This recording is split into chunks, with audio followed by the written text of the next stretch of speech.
Hey, Julie, while we're waiting for everybody to Uh-huh. come on, can I just ask, it's going to seem like probably a stupid question, but the No. new forms, like when we're going to see a new buyer and we don't really know them yet, we haven't shown them any houses, um, is there a form different to the buyer broker that's just basically uh, for this property, for this day only? And then we say next time we come together, we'll be doing more of a buyer broker, or is it the buyer broker and you just do it a one date thing? Like Yeah. I can't work out if there's a separate form we can Yeah. use, not as intimidating. That's a good question. However, it is this buyer broker format that we have a new version of it as of, I guess, late yesterday. It was finalized. And after the the Zoom call today, I'll be emailing it out to everybody. Okay. Um, but to answer your question, Nadine, there's this buyer broker will work for whether you have somebody that wants to see a whole bunch of properties over a few weeks or whatever, or somebody that wants to see just one for that one day. It gives you there's a place on the first page where it says the term of this agreement applies only to, and you can put in the address of the one house they want to see. Okay. Okay, Okay. so it works for both situations.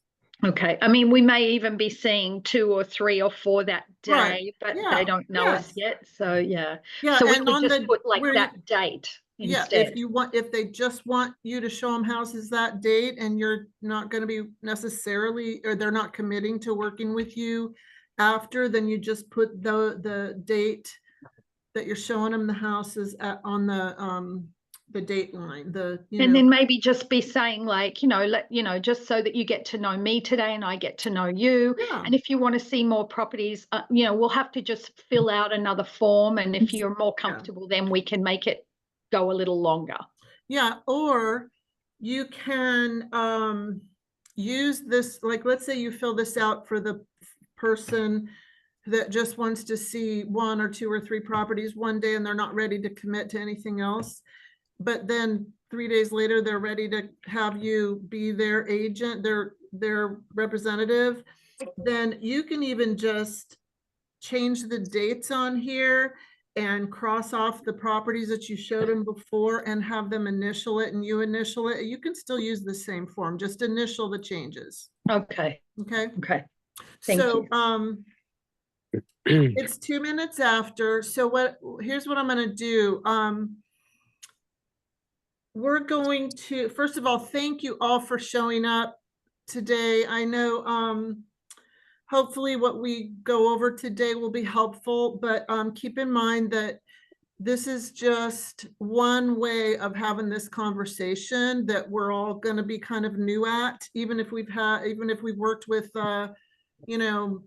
several dozen buyers over the years. This is going to be a little new, and but we hope that this gives you an idea of how to move forward using the new buyer broker and under the new circumstances that we're all having to live with. One thing I want to say though is, so Madison Sherwood, who is one of our fantastic realtors on the realtor side of Swell, is going to be the realtor, and then I'm going to be the buyer, and we're just going to kind of go through it and see where where it leads. But I'm sure you'll have questions. Please hold your questions until we finish our role play. I will, when we finish, then we'll open it up for questions. Okay. So, Rachel, if you're on there, can you just make sure that everybody's muted except Madam? I'm sorry.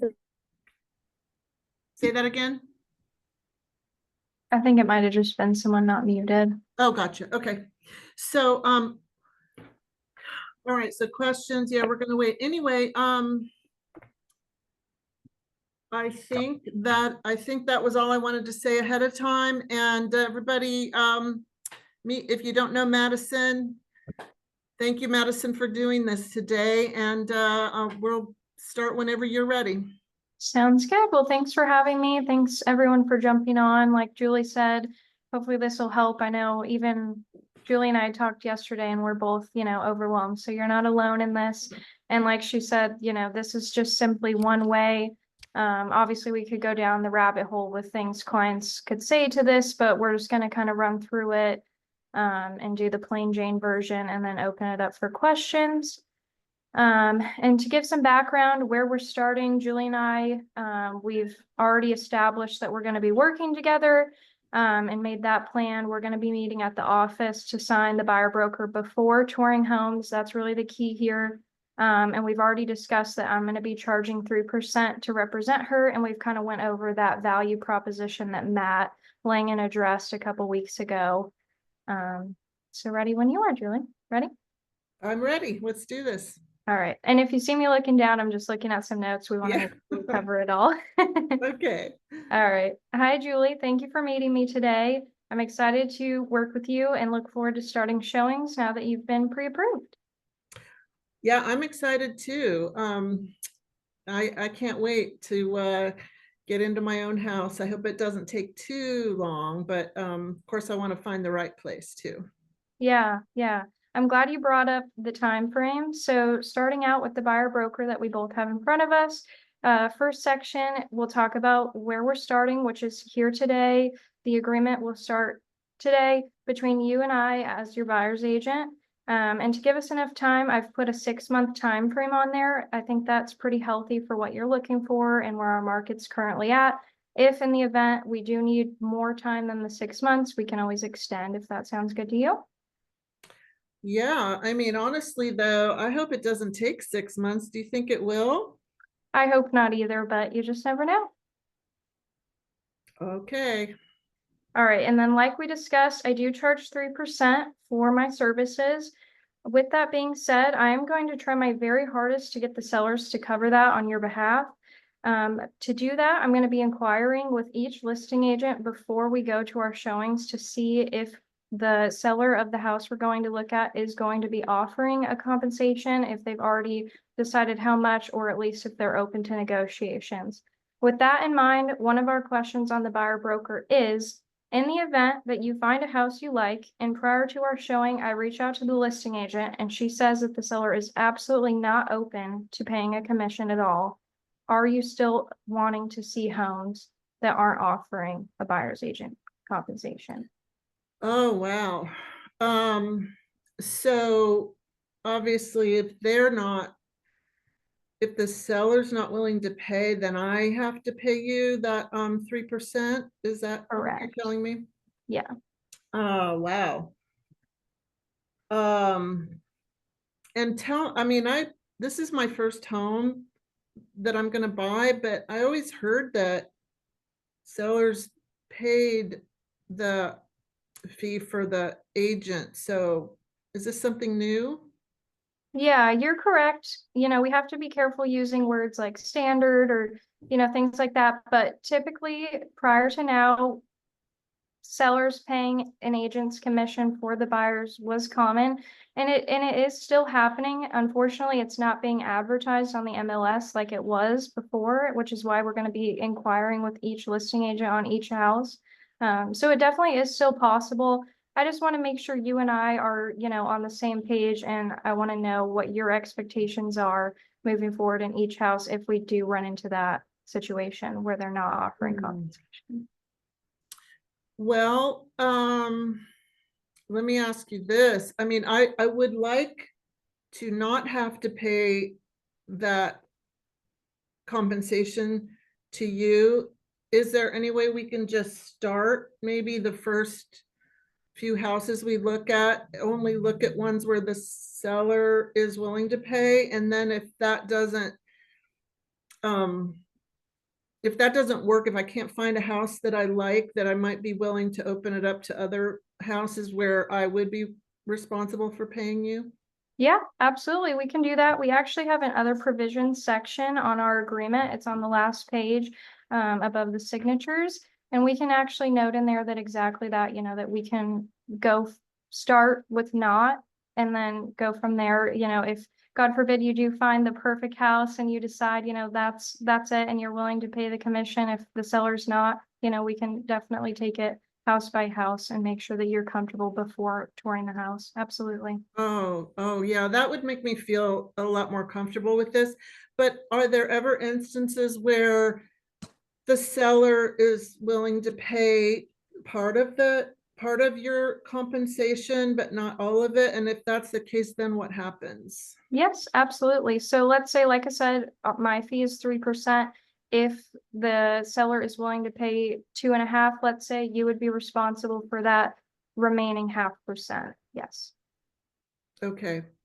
Yeah, I just have to watch, how much I need, because I also need closing costs, and I was going to try to put a down payment down, but I don't know that I'll be able to in this instance. But okay, as long as I know what to expect. Yeah, absolutely. I understand. And, you know, like I said, the main thing is that you and I are on the same page and that you're comfortable. And we're going to make sure before we go look at homes that you know what you're in for. And, you know, like I'm going to do my due diligence with anything, checking for flood zones and all of that stuff.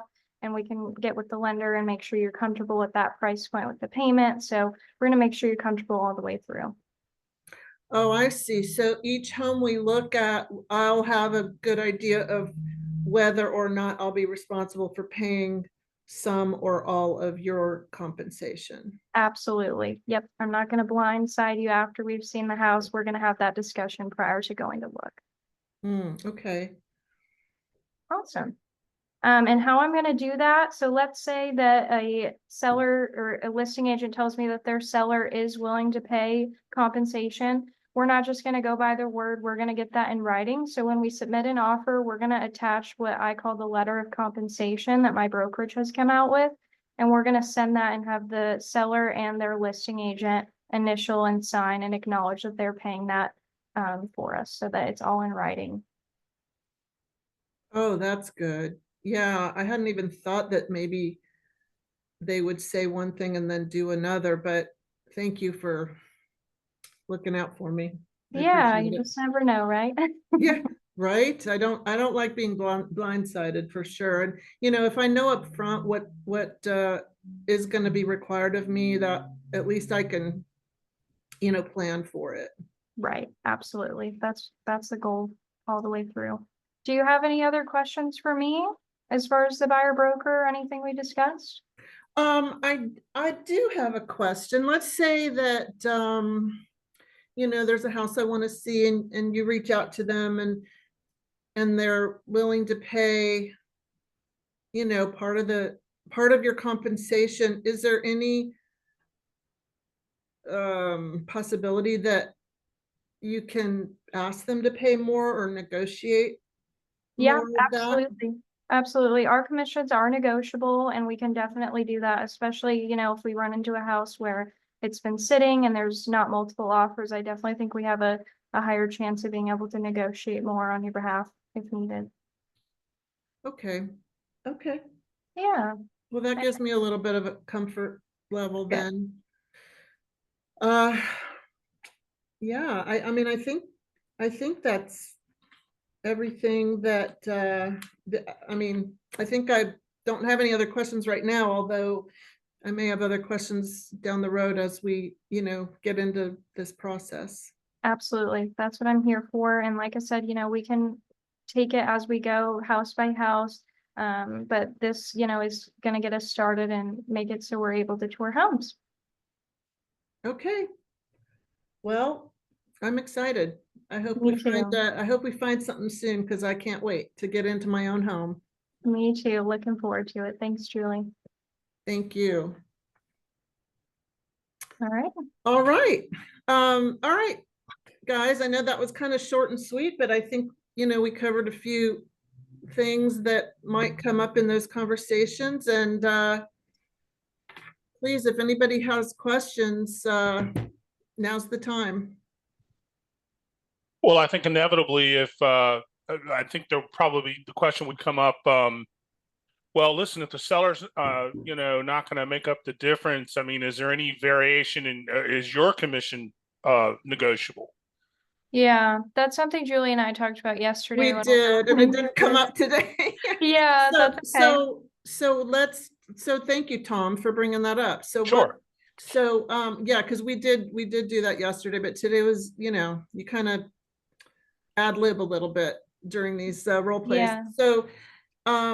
So let me do this. Let's go back into our roles again. So Madison, you said your fee is 3%, and do you always charge that, or is there ever any circumstance that you would, come down a little bit in that number?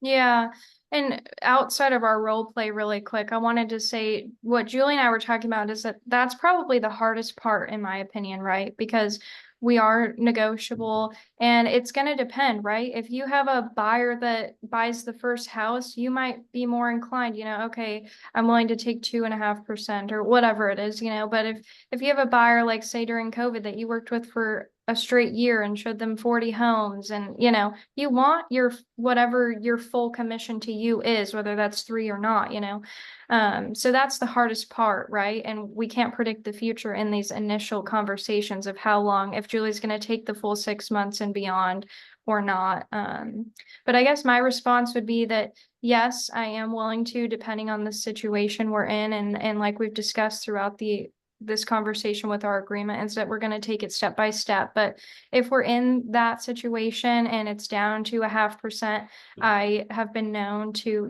find a happy medium, because ultimately, while this is my job and my livelihood and I do have to get paid, I want what's best for my clients, and I am willing to negotiate if we get to that point.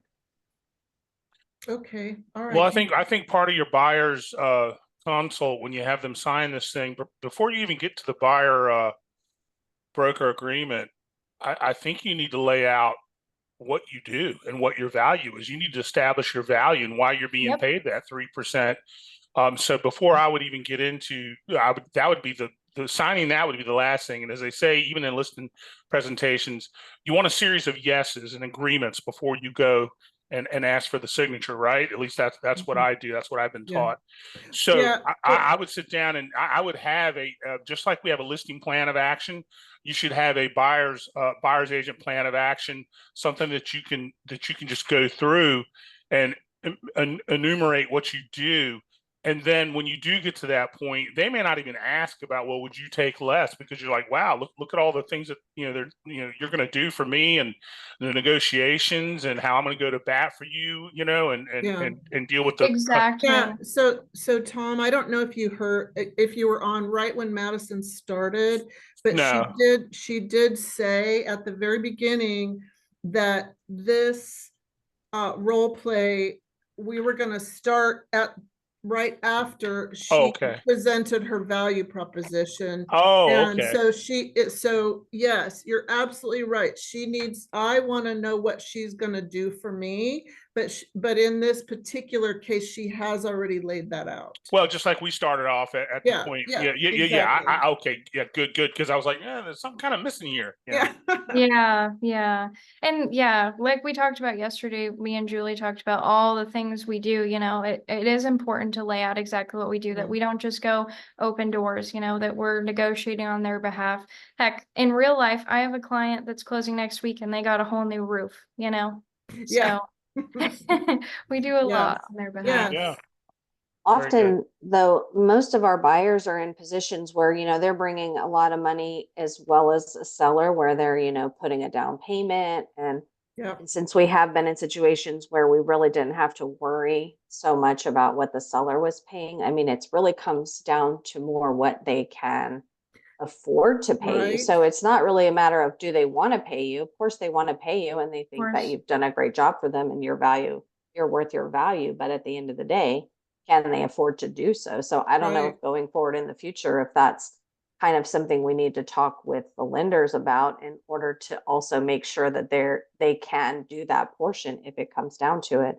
The other thing Yeah. is, on some other groups that I'm in, a lot of listing agents are talking about not really divulging to agents what exactly their seller is willing to pay to the selling, the selling agent, but willing to entertain all offers. Because I feel like when I went back to watch Tom's playback of the role play last week, I understand that the SBC is considered a seller concession, and technically it's been this way since I came into the business.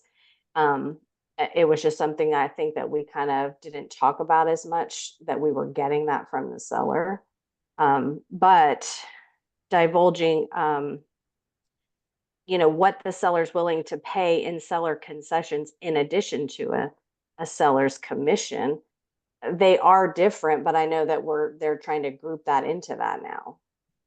Yeah, and to your point about speaking with the lender and everything at the beginning, I 100% agree. And that's why we really have to make sure we're having these conversations before the showings. I think that's key, because if you don't want to get your client under contract and then say, okay, you owe me this extra 0.5% or whatever it is, and they don't have the funds. And then, not only is that creating a ton of animosity between you and your client, but also potentially getting you less pay than you were expecting. So absolutely. Well, the good, very much so. And the good thing is you're letting them know up front, hey, you have an option. If you're not going to make up the gap, then check this here, so we don't get into something where you're, bamboozled into paying, or making up all or most of my commission. So the buyer does have a choice, right? Absolutely. Yeah.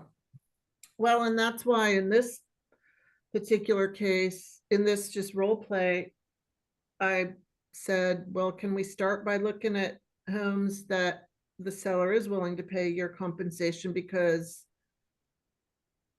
I already have a lot of money that I have to, pay for closing costs and so on. But remember, when we make let's say that, there are going to be times, Melanie, that you were bringing up, like a seller might just say they're open to negotiation depending on the offer, and that there's no number or percentage presented, and that's certainly fair game. So let's say that's the house that, your buyer wants. You make the offer, and then you do the letter of compensation, asking for compensation, and hopefully that's just another negotiation that needs to take place. And, it could end up being that the seller would pay because they really like your offer, or maybe they'll pay part of it or none of it, but it has to start somewhere. Yeah. Yeah, but that's where the I have a buyer can question. lose out, because they just have to know going into it that maybe they will, maybe they won't. You have to Exactly. make the decision whether, you love it enough to go look at it, not knowing upfront. Absolutely. Right. And Exactly. they also have the option when they write the offer, you say, well, listen, I have enough for my closing costs, but I don't have enough to cover your commission. Well, at that point, how would you feel about going up 5,000 or 8,000 or whatever? Yeah. And the price, just like we did with seller concessions, right, to make up the difference. Right. So yeah, you can be creative with it. Exactly. There are several ways to negotiate it. I have a question, if y'all can get me in. Sure. Yeah, go ahead, Sarah. Okay. So I think we all have a fairly good grasp on how to explain the buyer broker and how that works now and how it's changed. What I've run into is everybody has heard on the news, it's now negotiable. Well, it always has been, but what people not in our industry don't get is that certain services aren't negotiable if you don't want to pay full price. That's that's the communication gap. Well, it's negotiable, so I only want to pay 2%, but I still want you to do your full service, everything. Yeah. That's the issue. And that's really when do y'all that value proposition is really, really important. And also standing our ground. Julie and I had this conversation yesterday. we've all been guilty of, or not guilty, but you know, we've all taken less comp than we wanted to at some point or another, whether it was on the listing side or the buy side. And, you know, it's really going to come down to us and standing our ground and believing in that value proposition and believing what we bring to the table, and, you know, making that very clear that, you know, this is my job, this is my livelihood, and this is what I'm charging. While it is negotiable, it's not negotiable for me in this circumstance, you Right. know? Well, yeah, and there's another, I mean, there's a difference between it, something being negotiable and something being like a standard industry. This is what this industry charges. That's what we can't do. But if I'm an agent and I have decided that my services, this is what I'm going to get paid for, I have a right to ask for that. They, you know, and of course I can also negotiate it if I want to. Right? Yeah, negotiation is a two-way. It works both ways, and Yeah. you know, you're not going to work for free. So No, to your point, exactly. to your point, Sarah, yeah, you have standards, and that is your business decision on what your minimums are. So you establish your minimums, and you stick to them, and if that means walking away from a buyer, then or a listing, whatever the case may be, then that's your choice. Yeah. Yep. Ain't no shame in that game. No. I mean, we've been beat up enough, haven't we? You know, I mean, yeah, you got to make a stand sooner or later. Right. Yeah. And again, it's kind of going to be based on, you know, the client. Yeah. I'm on board. Like, I get all that. I just still think there is a, what's the right word? Just what the news and the social media has put out to the general public is not the message that us as realtors are trying to convey. Right, right. People think we're car salesmen and they want a deal. Right, right. Well, I tell my clients or prospective clients, I say, listen, there's been a lot of fake news out here. Let me break it down for you in simple, plain terms. And then I explain what's happened, what the impact is, and say, listen, Mr. Seller or Mr. Buyer, listen, ostensibly nothing's changed. It's just that there's been some clarification that there needs to be more transparency with commissions and what we charge and what the listing side charges. So here it is. This is the deal. Here's the buyer broker. This is how it's going to work. Boom, lay it out. And, you know, the only thing that's really changed, and I said this last week, was that we can't advertise it in the MLS anymore. Other than that, I don't think, honestly, I think we're going to look back on this 6 months, 8 months and be like, okay, well, that was fun. Not really, but you know what I'm saying? Yeah. I think that, and as far as, you know, I would just call it, listen, there's been a lot of misconceptions, call it fake news, call it what you want. But let me explain to you in detail, because there's been some misrepresentations of what that lawsuit, you know, what came out of that. And don't try not to go down a deep rabbit hole with it. But if you have somebody who's that interested in it, you have to be ready to, you know, explain it and using with cliff notes, you know, keep it simple, but say, look, how this is going to affect you and I is this. Boom, here it is. Mm-hmm. Yeah, I totally had those conversations, and that it's essentially, in my opinion, what the DOJ has done has made it worse for everybody involved: buyers, sellers, agents, brokers. 100%. They just made it more difficult. I agree. I guess my point is, everybody's blasting, it's negotiable, it's negotiable, it's negotiable. But when you get down to talking one-on-one with somebody and you're saying, this is my fee, and I'm not willing to take less. So essentially we're saying in the news and DOJ it's negotiable, but then you get down to the individual agent and it's like, no, my fee is my fee. Well, like I said, it works both ways. It is negotiable, and it's what you're willing, what your minimums are, what you're willing to, you know, do for X amount of compensation. And if it hits if it goes beyond what you're willing to accept, then you move on to the next. Yeah, and you're not going to negotiate against yourself. You know, of course, you're going to start out at what you want from the jump. And I think as far as the NAR settlement and everything, I've already been having these conversations like you you've said. And I think what's key about doing it is, you know, calling it fake news or whatever you want to call it, but just addressing it and not pretending that it's not happening. Because I Mhm. think that gives us the worst rap, right? That we Yeah. just want to be like, oh, well, la-di-da-di-da, this isn't happening. No, it's happening. And let me explain what's happening and what's changing. Like Tom said, that really not a ton is changing. It's just a different way of doing things more than anything, and having Right. conversations. More transparency. And see, that's a positive. So when you say, listen, they did that so there's more transparency because there was a lot of confusion and now there's clarity here. So let me explain. Boom, explain it. Now you look like the winner. You look like the good guy that's explaining and not trying to obfuscate or you know, do a shell game, right? Yep. Hey, you guys, I'm a new agent. Can I ask a question, please? Yes. Hi, Julie. Deborah. Hi, Julie. How are you? Good, Hello, how are you? everyone. I've not done a transaction. I'm new. And I've listened to Tom's role play last week, and now I've listened to this one. And I'm a bit confused on the seller concessions.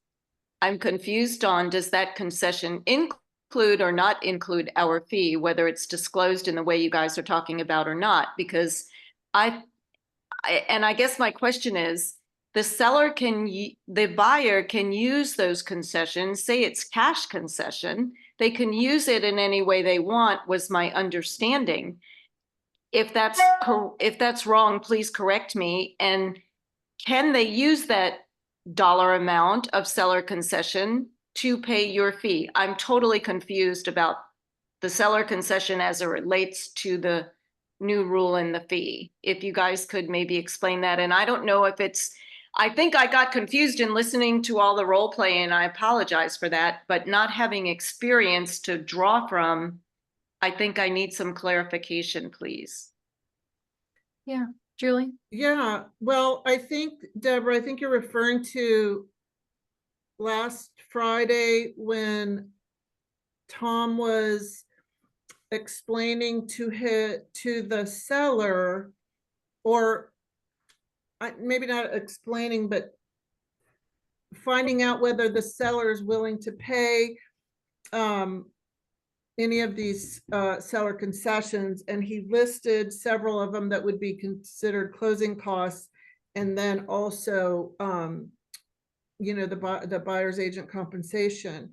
And I believe, Deborah, I think that's where it was confusing to you. But to answer your question, if, let's say, the seller is willing to pay, you know, 3% towards, you know, seller concessions, and but the buyer, but I think, Deborah, what you're asking is, can the buyer use it for what they want, either closing costs or the agent, their agent's compensation?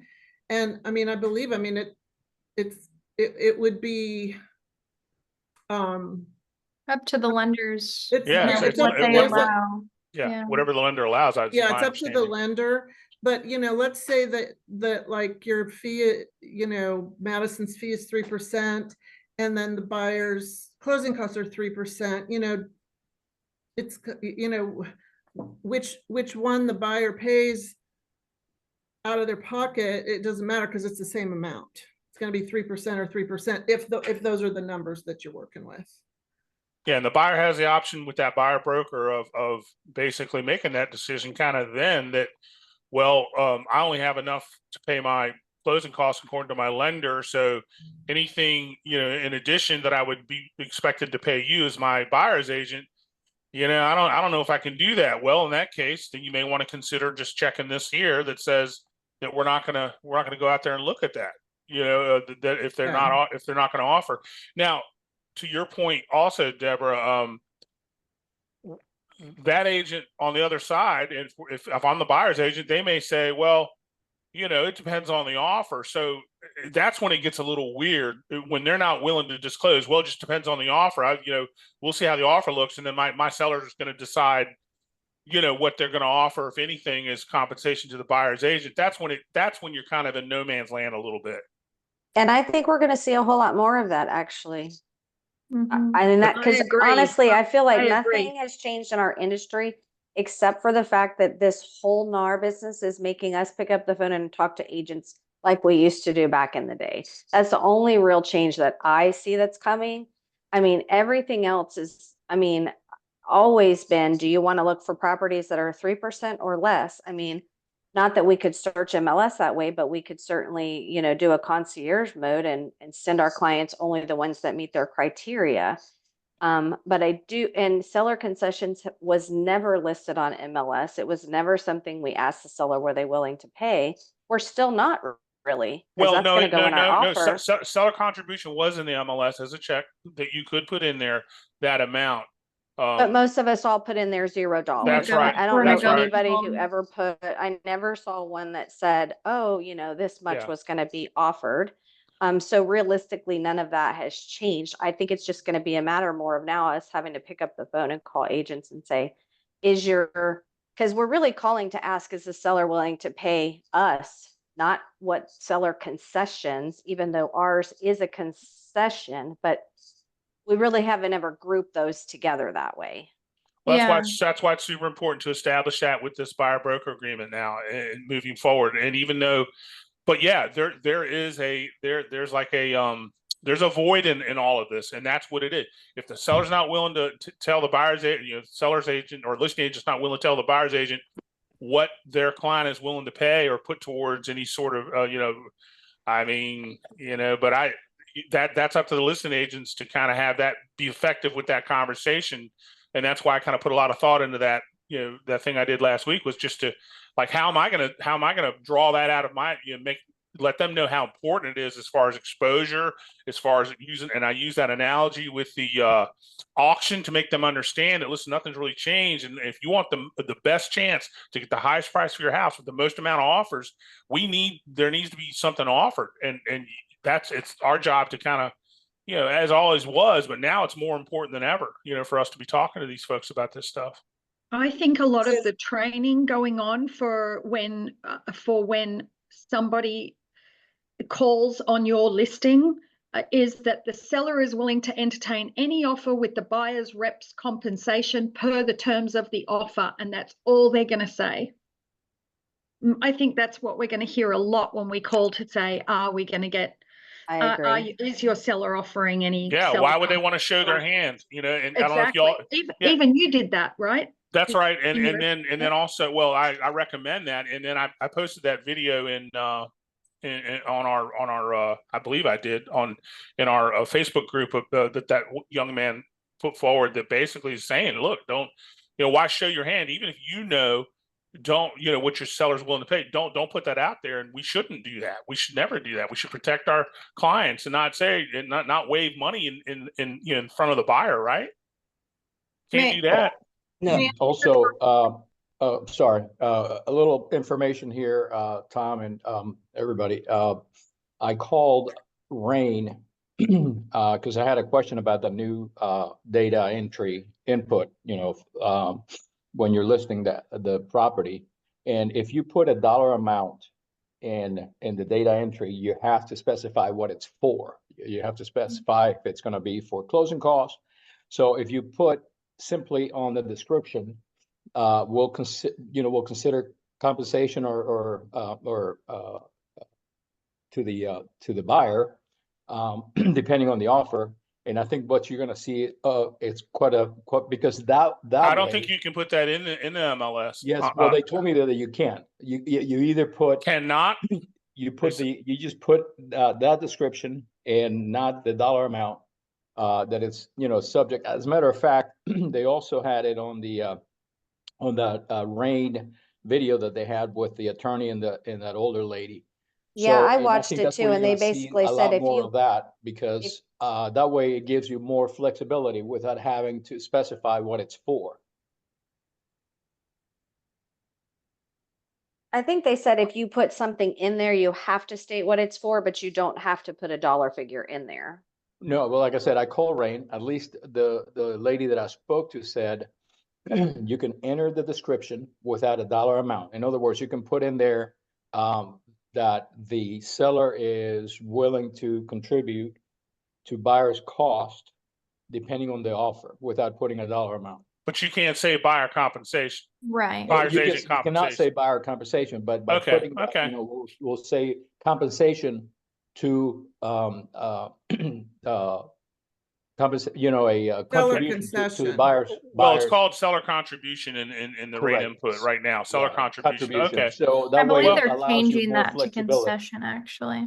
Oh, they are? Yeah. Okay. Well, at Deborah? least that's a hint that the seller's willing to do something, right? At least you're communicating that. So Yeah. I think I'm still confused because if they're going to change it to concession, then by my interpretation, that still makes the fee and the concession the same thing, one and the same. well, it's a cost. It's a cost. It's a cost the buyer is going to incur, just like all the other costs. So now the buyer may incur this for all these years, more or less. Buyers haven't had. There's probably, you can count on one hand time you've ever heard of a buyer's agent or a buyer having to pay a buyer's agent a fee, right? So now this is now a thing that the buyers are going to have to consider that they may have to pay, right? I mean, that's what that's what this is all about.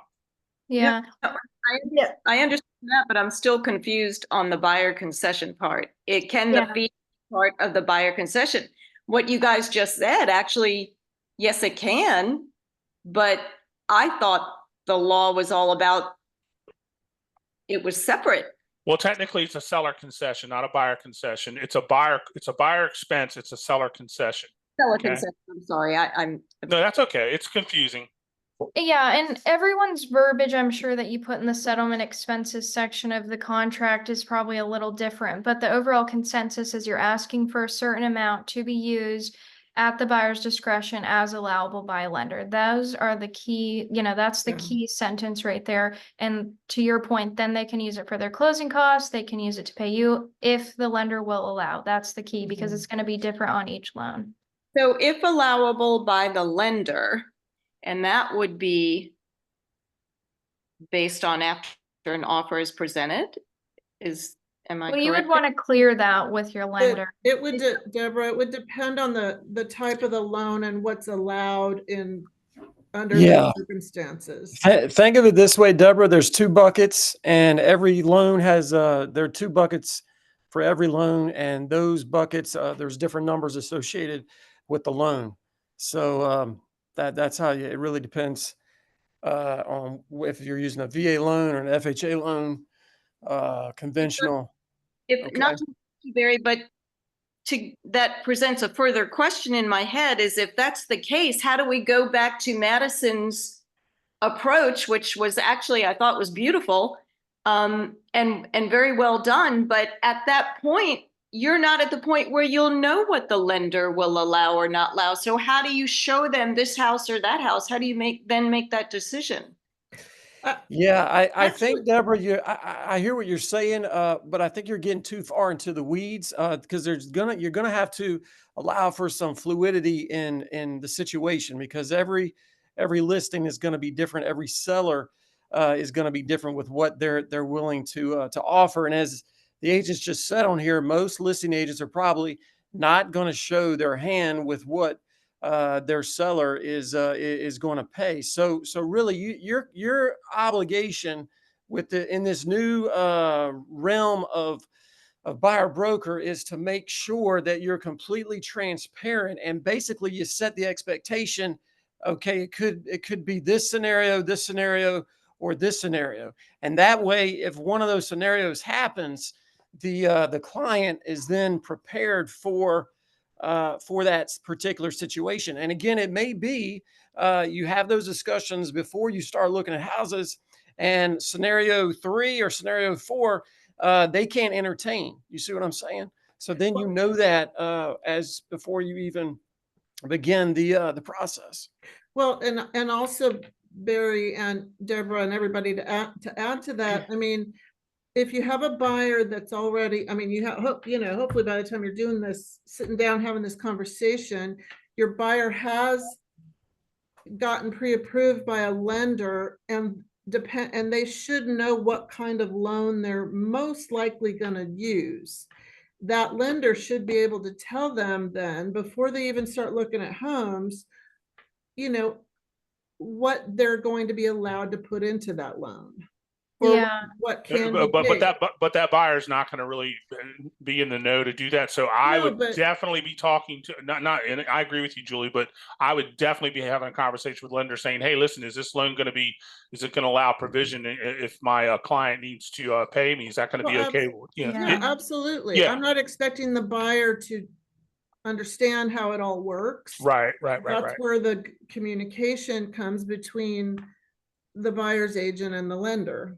Yeah, and that's why it's key to be working with good people, right? Like I know Yeah. commissions aside, but like I always went to my lender and said, I know you can't tell me, you know, all their details, but are they in a position that they can pay closing costs? I need to know moving forward, because if I go to book a showing and they're calling for highest and best and sharing no closing costs, you know, I'm going to have that discussion with my buyer. So it's going to be the same thing, you know. Hey, in the event we don't get the commission, you know, do they have the cash on hand or the ability to, you know, get gift funds or whatever it is to cover my commission? And is the loan program you have them in going to allow them to do so? Yeah. Yeah, that's super important. And the other thing is, depending on the house, if it's already priced at the top of the market and they don't have room to increase the sales price to roll in some of your commission, you know, you have to be prepared for that as well. Yeah. So again, it's really important to have these conversations with your clients at the very beginning. And I think it's always been this way, but I think and yes, I agree that it's kind of mucked up stuff and it's really muddied the waters, but it kind of, unfortunately, it is what it is right now. We just have to make the best of it. And who knows where any of this will lead. But for right now, this is what we have to do. But agents have always, and sometimes agents, they haven't done a good job with this, but what is your value, man? What are you bringing to the table? What's making you different? And that's something y'all need to know, and you need to be able to sort of be able to let people know when they ask you. You don't have to go pull out your notebook to see what you do. You know what I mean? And it has to be, I always say less is more. So you don't want to just go into this disorientation or orientation rather, but you want to, again, be really specific with, okay, here's what I'm going to do for you, you know, and make it, again, it has to show some kind of value, because agents too many times, and I'm not throwing anyone under the bus here, but I have said this before in some of our new onboarding agents. Sometimes agents get too robotic in this industry. They're like, they'll ask for 3% closing on a $150,000 house, and there's no way that's going to cover the closing costs, but everyone else asks for 3%. And I think we just kind of, over the years, that's kind of what we've gotten into. So I get there's a lot of anxiety with this, totally understand it, but it's just making us do some heavy lifting, you know, and that's kind of what we're going to have to do in this case. Now, talking about what Joe was referencing early, we just got to be careful what we put on the listings, okay? Because they will flag us and they will fine us. And I've already told y'all, don't push the envelope, because I'm not paying fines for y'all, okay? So just be super careful, because again, it's going to be the phone call or the text message when they're calling you, if you're the listing agent, to ask you if your seller is willing to pay some compensation. And then likely they're going to say, bring me an offer and I'll tell you, you know. So the other thing I wanted to mention, I'm sorry I'm doing all the talking here now, but at the beginning of this Zoom, there was you guys were talking, what Julie had told us last week. We need to make sure you need to start, if you can, for commission at 3%, because you can work down, but you can't work up. Okay. Right. And just make sure. And again, Madison mentioned in our buyer rep agreement, there's an other provisions section. So if you have to put some language in there that spells out, okay, well, you know, if this happens and the seller can only pay this, then we can pay this. And again, call us, call Julie, call me, okay, call Madison, and we can work you through giving you the language that you need. Hey, Barry, with that in mind, just real quick, Yeah. And that kind of hit me like a thunderbolt when Julie brought that up last week. Thank you for that, Julie.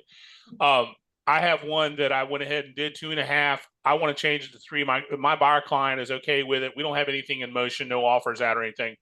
We can change that prior to at least the offer, right? I mean, Yeah. Yeah, just Okay. just change Yes. it, initial it, Okay. And just if for those of you that may not have heard that conversation we had last week, Barry, thank you for bringing it up because we didn't really talk about that today, but just in case anybody missed it or they don't know what we're talking about, if you put, let's say that you have a buyer, you know, 3% might be a little too much for them. So you put 2.5 on the buyer broker, but then let's say you go looking at houses and you make an offer on a house and that seller happens to be offering 3%, you can only get 2.5 from that seller because you've put 2.5 on your buyer broker. So you can't, just remember, you have to, you can't negotiate up with the seller, but you can negotiate down with the buyer if you choose to. Yeah, and I want to just I have a feeling, and again, it's just a feeling, but I think that we're going to be audited a whole lot more than what we have been previously. So again, if your paper, I mean, again, we believe it's in our mission statement, doing stuff with integrity, okay? But if, you know, God forbid you didn't do something with integrity where you're switching stuff or at the last minute and we get audited, then that could present some problems if a search, you know, of the case is done. So again, not that anyone here would not do something with integrity, but I'm just friendly reminder Yeah. that you know, just make sure your paperwork is buttoned up as it can be. Okay. Yeah. Also, speaking of paperwork, Julie, I don't know if y'all discussed this yet, but we have we've tweaked our buyer rep agreements. We're going to be I'm going to have well, Julie, you probably send out your Yeah. rep to your agents. I'll have Rachel send out to the realtor agents. But I think it's pretty good. It's buttoned up. There's some things in there. It allows you to be property specific, okay, or for a certain term, if it was 1 day or 6 months or whatever it is. Also gives you the ability to negotiate a flat fee or a percentage of the commission. Is that There's on the Google Drive now, Barry? Is that available now? No, No. it hasn't been. We haven't said we're going to send them out. We're going to email them okay. again. Wendy helps us. She's out of the country, but in the interim, Okay. we're just going to email them. So at least I'll have it. And I'd say go ahead and start using them. The other thing that I like in there is we wanted to be really specific. We put, I think it's letter C on page 2, where your buyer is going to have to initial where they understand that broker commissions are not mandated and they're fully negotiable. So it's like, you know, just again, making sure folks are fully aware of it. So we'll get those out to you this afternoon. And again, y'all need to go ahead, even though the September 4th isn't here, go ahead and start using them. Okay. Good to know. I'll just wait then and have my folks. I'll be emailing this out to everybody this afternoon. Also, another bit of information on that form, that's upcoming form, the optional addendum brokerage to the brokerage agreement, the ABA. Yes. On page 2, I call Rain because it talks about offer a compensation for unrepresented buyer. Because I've had listings before that I found a buyer for that listing.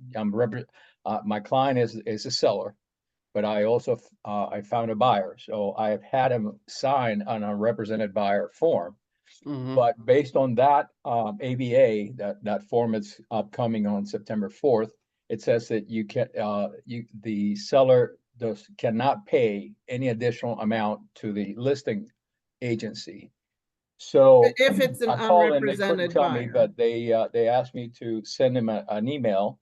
And they told me today that they forwarded to their legal department and they're going to let me know exactly what's going to happen, because based on the way that it reads right now, the only other way to be able to get paid if you have a listing and you find a buyer for that listing is to do a dual agency. Yeah. Yeah. If Yeah, it's and dual unrepresented- agency, sorry, Julie, just be real careful with dual agency, because I tell agents, I mean, when you become a dual agent, you're a facilitator because you can't give advice to either party. So Yeah. again, I encourage you check with your broker before entering dual agency. We allow it. We want to make sure that you fully understand it and your clients fully understand it, because Mhm. if it could get real, Yeah. messy if the expectations aren't set in the beginning, and then if it isn't executed as it should be. Okay. So in the past, Barry, I've always put in my listing, in other provisions or whatever it is, should the buyer be an unrepresented party, then the brokerage fee charged to the seller would be 4.5%. So am I hearing, is that still okay or no? If it's a, if it's. Well, if that's it's exactly what I just mentioned. Well, Based on that form, Rain cannot tell me that you can do that, because based on that form on page 2, line C, it says the seller cannot pay any additional amount than what's already included into the let's see here. Any additional compensation payable to listing firm in consideration of listing firm representing seller in connection with a sale of the property to an unrepresented buyer. So they forwarded that to Rain's legal department, and they're supposed to let me know next week. So I'll keep you guys posted. Joe, let us know. That's man, I'm glad you found that. Yeah, that would stink. But that's just, like I said, I for have been in unrepresented situations buyers. where I've got a listing and I find a buyer, and you get a all sign I did call. was had him sign on a represented buyer form, because I didn't want to do a dual agency. Like Barry says, it's a very stickler situation. So.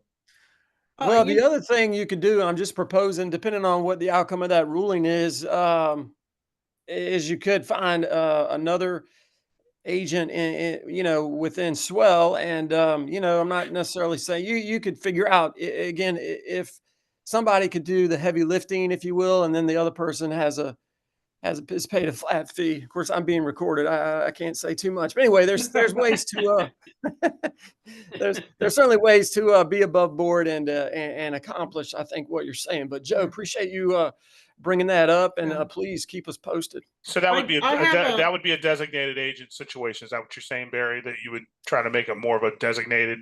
And that I think you could, and y'all can, if you have a question, you can hit me up off the record. offline. Yeah. So about Barry, I have another question for you and Madison. This is something you and I talked about yesterday, and I didn't get a chance to get an answer on this yet. But Madison brought up a good point, a good question yesterday. So let's say we, working with the buyer, found the house that they want, and we submit an offer, but with the offer, we're putting that letter of compensation. Can we put in the actual purchase contract, like in like other provisions on the contingencies, that this offer is contingent upon seller's acceptance of the terms in the letter of compensation? Where would you put it?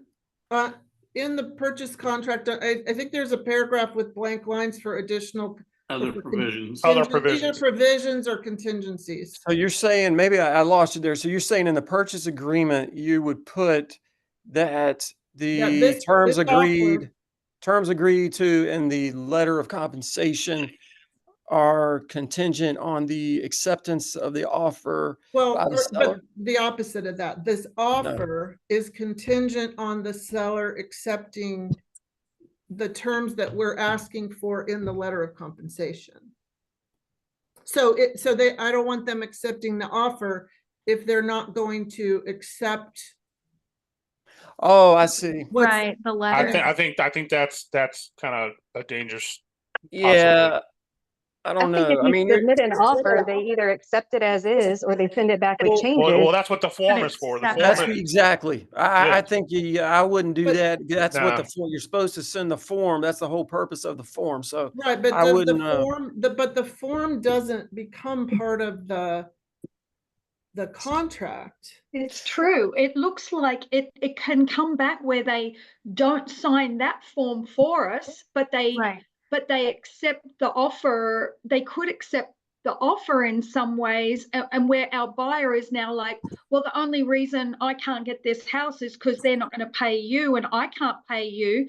So like it's Compensation like how is in the contract now.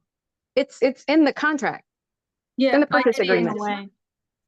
No, my understanding is that there cannot be any reference to a buyer's agent compensation That's in right. any That- rain form. That's true, but That's So I'm, they're right. changing that. I guess what I'm trying to find out is like what I think it was Nadine said, like, what if they, oh yeah, we like this offer. We're just gonna tear up the letter of compensation and not sign that, but we'll take your offer. You know what I mean?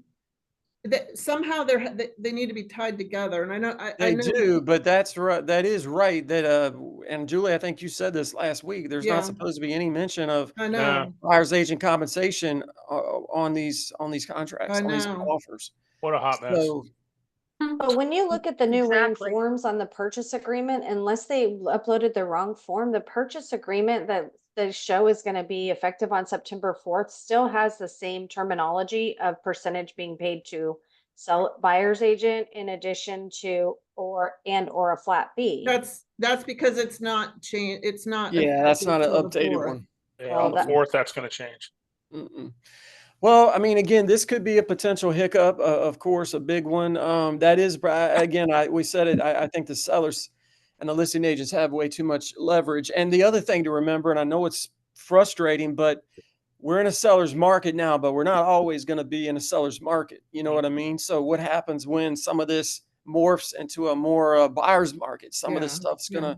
gonna change. Our Yeah. operations are going to change. But You, yeah, you know what, Barry? Maybe we need, I don't know, we can if talk you about want, this Julie, if you offline, want to but check. on the Yeah. letter of compensation, add a line or a statement saying this, the attached offer is contingent on the seller. On an acceptable accepting it. offer, So that yeah, it's on the I like letter, but that. not in the contract, in The the disclosure. purchase agreement. Julie, that's why you're a broker. So there you Yeah, go. I like that. Do you reckon we could get in trouble with that one? No. I don't know, because we can 'Cause it's talk not a about rain form. compensation in the letter. And ahead of that, you're going to have the conversation as a buyer's agent with you know, and you can have that conversation. Hey, I'm going to send this over. This, you know, so you got to dialogue more too. You know, you got to find out what's up and what they're willing to do if you can, based on the offer. Okay, well, I'm going to be sending over an offer, you know, a request for compensation or whatever we're calling it, you know, ACA form or whatever it is.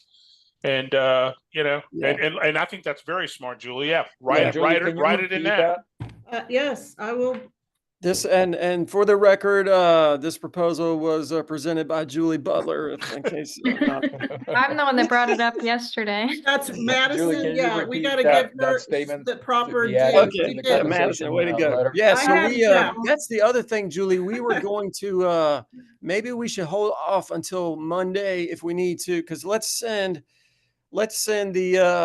the buyer rep and the letter of compensation, but once you get the language revised. So let's shoot to get it off on Monday. Just we I want to can- make, unless you just- can do it this afternoon. I can certainly do it, but it might go through 5 or 6 revisions before. That's what I'm saying. So let's just we'll get everything out on Monday. Let's give it a chance so we can just double check it, review it again. We'll send both of them to all the agents at the same time. Okay. No. So you want me to hold off on sending the buyer Yes. broker even till Yeah. Monday? Let's just send Okay. everything at one time. Okay. Okay. All right, folks, we've been on here for an hour. So anybody else have anything really pressing? Otherwise, we're going to let everyone go and have a great weekend. Anything? Hey there, this is Chan. I do have a buyer consultation with the client tomorrow. Okay. And so if we're not getting that buyer broker or the buyer representation agreement out until Monday, should I use what I currently have? Yes. Yes, that Yes. would be right, Barry. Yeah, that would Yep. be fine, Chan. Totally cool. Yeah. Okay. Okay, thank you. All right, folks. Julie and Madison, thank you so much. Rachel, thank you for hosting Yeah, this. thank you. And we'll get this recording out sooner than later. And again, y'all hang in there. Okay. Take care of each other. Pray about this. Have a great weekend. We'll see you soon. Okay. Thank you, Barry. Thank you, Thank you, Julie. guys. Madison. Thank you, Thanks, Madison. everyone. And thanks, Rachel. Yeah, thank you. Julie, I'll keep an eye out. All right, thanks. Yes, ma'am. Bye.